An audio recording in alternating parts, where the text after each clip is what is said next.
Hi, my name is John from Japanese Knife Imports, and today I'm here to talk with you about a new series that will be going up on our website shortly called Gesshin Kagekiyo.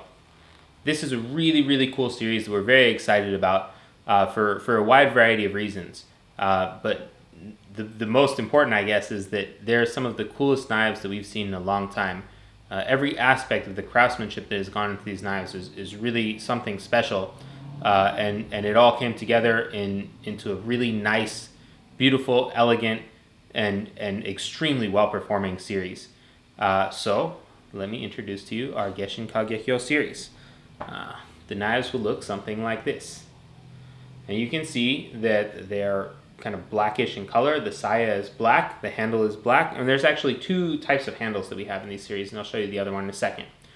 All of this is lacquer. Real lacquer-ware, not synthetic lacquer-ware, real lacquer-ware done by a certified craftsman that does lacquer-ware work. It's a very rare occasion that you see something done like that by people at that caliber or that level of skill. So you can see that the sayas are also that way, as are the handles on the knives themselves. One of the really cool things about them is that even though they're done with lacquer-ware, the side here and this side here are finished to be smooth, and the other sides have a little bit more texture or grip to them. And as it turns out, that they don't actually feel slippery when holding them. I have one actually in my personal collection that I've been using and testing out, and I've tested it while my hands are wet, while my hands are dry, in a variety of situations, and I found that I actually get quite good grip with it, which has been really nice. So far in this series, we're going to be introducing two particular lines. One is going to be blue number 1, and the other is ginsanko. Blue number 1 obviously is a carbon steel, has high levels of carbon in it, and is very good with edge retention. In this case, also sharpens easily and takes a very good edge. And the ginsanko is a stainless steel that will be more similar in sharpening to carbon than a lot of stainless steels that you see nowadays. It will be a little bit more difficult to sharpen, but also has good edge retention and durability.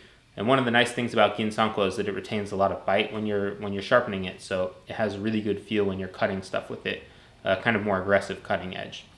We're going to be introducing a number of wagyutos in this series, both regular wagyutos, and in the case of two of these knives that I'm looking at, kiritsuke-shaped wagyutos. And I don't think you guys will have seen anything quite like these as far as the kiritsuke-shaped wagyutos go. You can see I'm just really excited about this series in general. So what I'm going to do is I'm going to start from the blue number 1 and work my way to the ginsanko, and we'll talk a little bit about the knives as we go.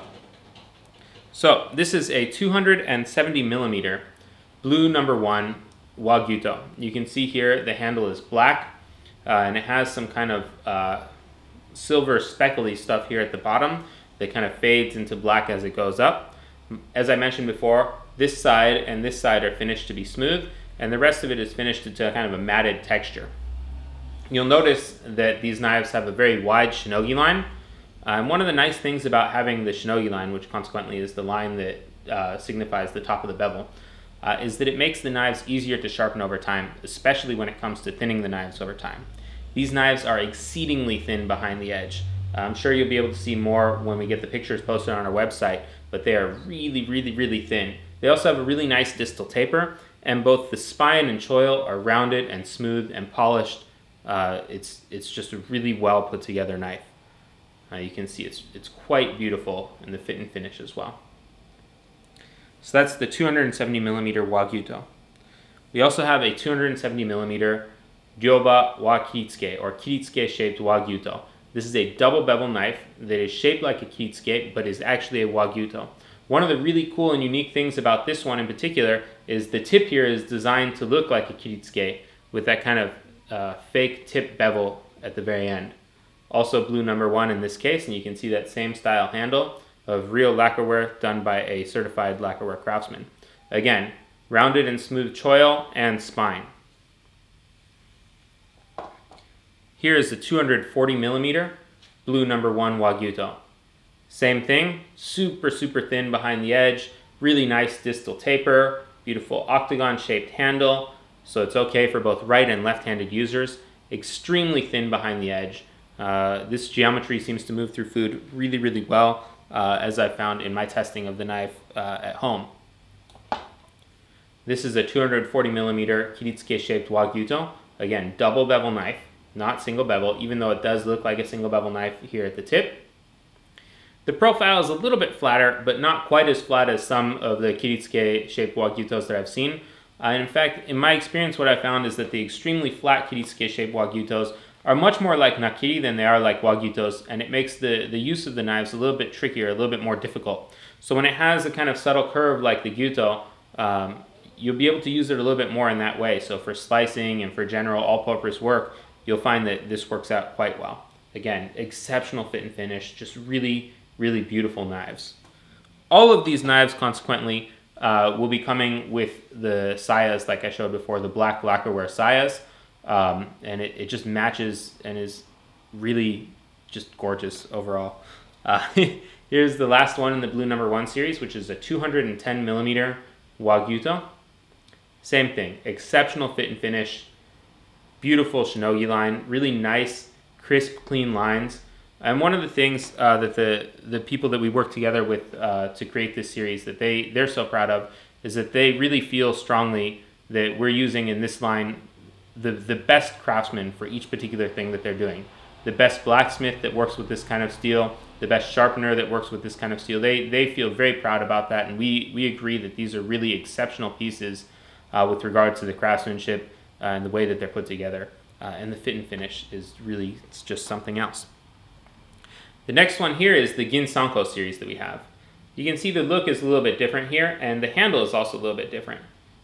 Here it's black on the sides and kind of a nice brownish tannish color here on the tops and bottoms. Also octagon shape, so it can be used by either right or left-handed users, but it's that same kind of beautiful distal taper, super thin grind, and again, beautiful rounding and polishing of the spine and choil. So for people looking for stainless options, we got you covered too. That was the 270 millimeter. This is the 240 millimeter. And lastly, the 210 millimeter.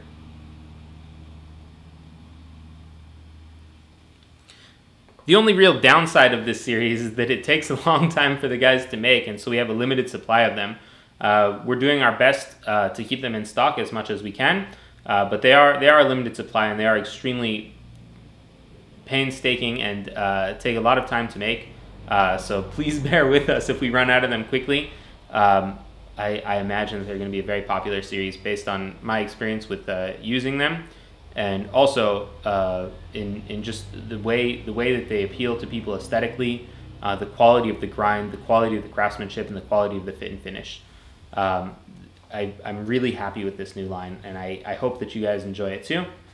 So again, Gesshin Kagekiyo. Check it out on our website, JapaneseKnifeImports.com. If you have any questions, you can look up stuff on our website at JapaneseKnifeImports.com or shoot me an email at john@JapaneseKnifeImports.com.